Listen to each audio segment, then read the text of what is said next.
And we are back in set number 3. It is going to be RorO, aka Apologetic Zerg, coming out for Khan. That's not actually his nickname, by the way. I just made that up. I think that's a good nickname though, isn't it? Apologetic Zerg. Has anybody thought of that yet? We should call him that.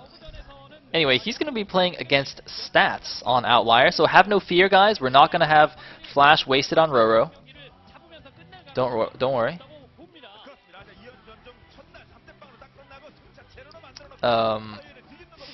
But actually, wait a minute. What this means is that we have a very high probability now of seeing Flash versus Stork in set number 4. Does anybody know what set 4's map is? Can somebody tell me what the map is? Because I could check on the live report thread, but I don't want to accidentally spoil myself. That would be terrible. So somebody could tell me what set 4 is. That'd be awesome. On the other hand, if Stats just loses to RorO, that'd be hilarious. RorO is quite good though. I like RorO. He's a cutie.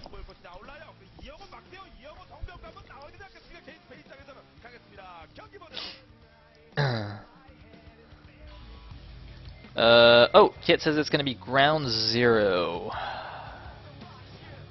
TVP's okay on Ground Zero. Yeah, we could definitely see Flash versus Stats.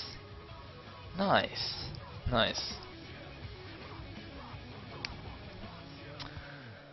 So anyway, we are going on Outlier for this round, and I believe this is the map that has the most changes going into next round.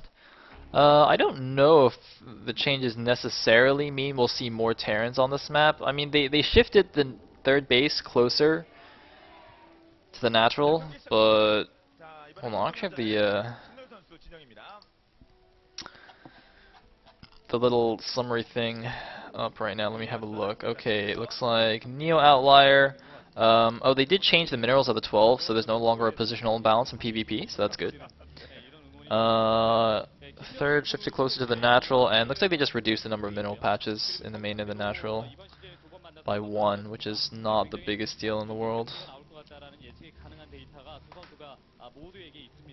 Anyway, let us see what RorO can do here. RorO, I think his last game was against Sulky in a ZVZ. He keeps getting ZVZs too, and he keeps losing them. It's quite sad, but I think his last game was against Sulky, or it might have been against some other Zerg. Maybe Sulky was the one before that, but I think he lost a couple of ZVZs recently, I think. And that guy needs to GTFO. Seriously, going to see Khan versus KT and falling asleep?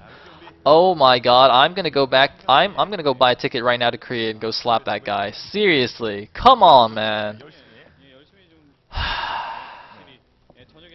No appreciation. No appreciation. There are starving Brood War fans in Africa right now, wishing they could be watching KT versus Khan, but they can't. Alright, and then that guy, he's just sleeping. He's at the match, he's live, he should be holding a sign or something, but he's sleeping. It's disgraceful. Anyway, Status Pro is being annoying in the base. Is this a... Wait, did he make a pool already? I don't... What's going on? I don't actually know what the build is. What's the build? No, it's 12 hatch. Why was the probe not blocking that? I'm a little bit confused. Oh, no, the pool is done. Okay. Okay, so it was... Okay, the pool was down. It just, like, was a little bit lower, so I couldn't see it.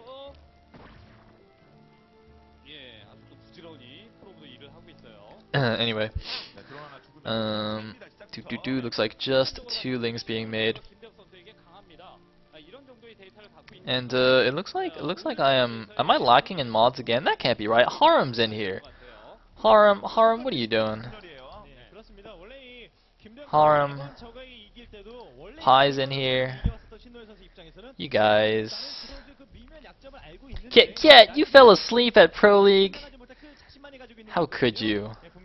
You guys are all terrible people. I stood for like 5 hours in a packed room at the back of the studio to watch these matches. Ah! True fan here. You guys aren't true fans. Wait, he's taking a main. What the heck? Why is RorO taking the 12 o'clock main and not the natural? Riddle me that! Riddle me that, Zerg players. Why is he doing that? Decent wall by stats. Forge on the left, gateway on the right. That's generally, well, that's like the fighting spirit wall. I don't actually know if that works on this map. Presumably it does, since he's doing it.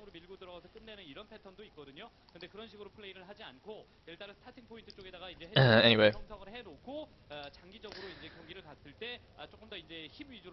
So,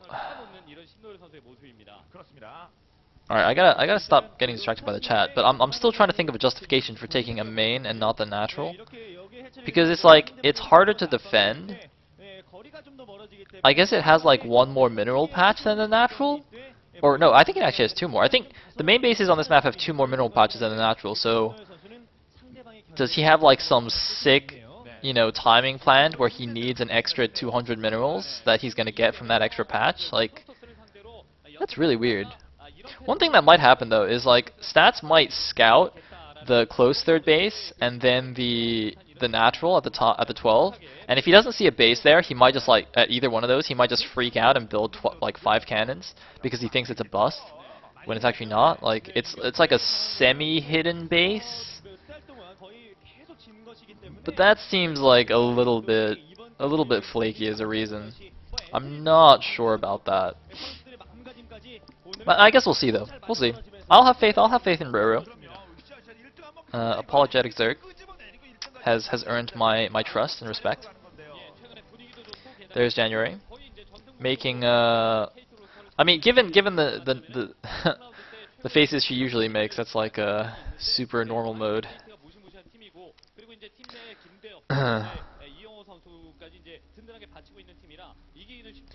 Anyway, looks like a couple of zealots blocking the front. We did see the forge spinning for +1.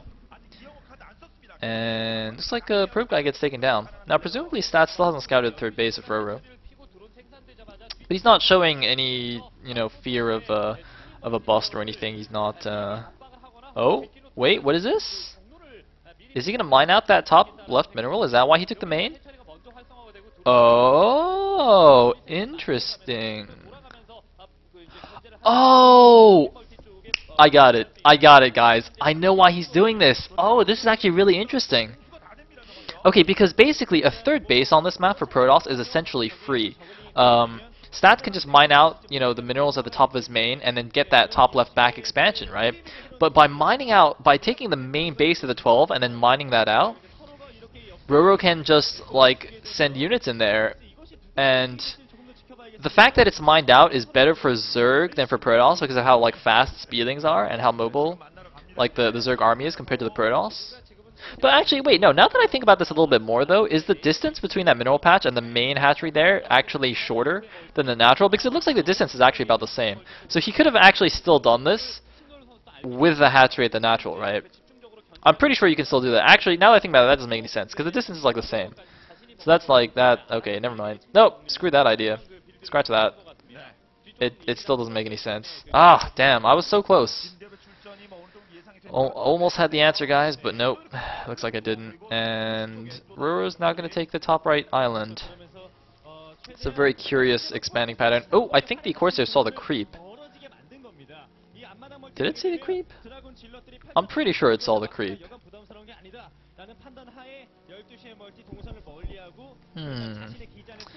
Curious. Anyway, we do have +1 stairs coming out for stats. And looks like he's sending out a few zealots right now. I can see them running across the middle of the map. There we go. Looks like gonna catch a few speedings. Can meet a few speedings in the middle. He's got about 20 supply lead right now. Stats does. Which is fine for this stage of the game. And looks like we have some mutas coming out for RorO.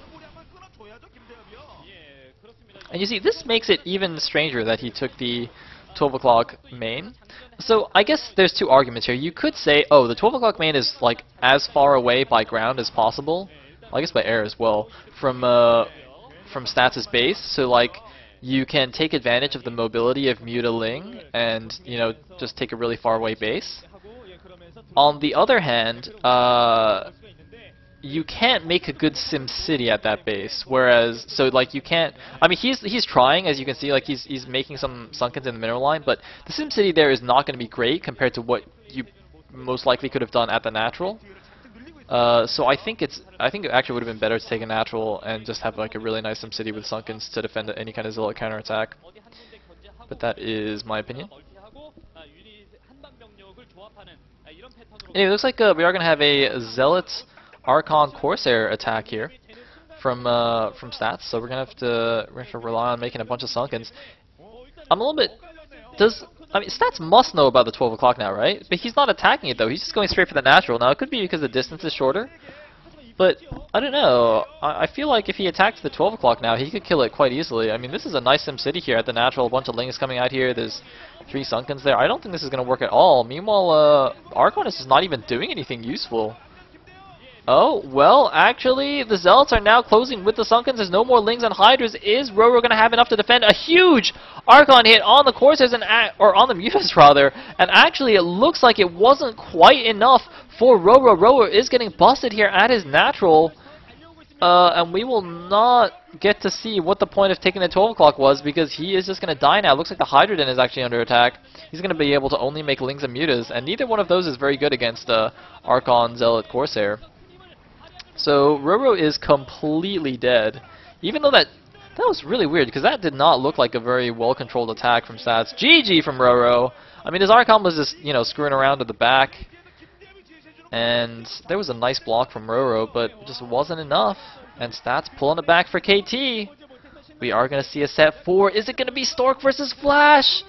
Oh my God, Stork, you need to take down God. Stork. Oh, actually, wait a minute. What? Wait, what am I saying? What am I saying? It's January. She's gonna send Grape. Oh, how silly of me. Guys, coming up, we're gonna see Grape versus Flash. It's gonna be awesome.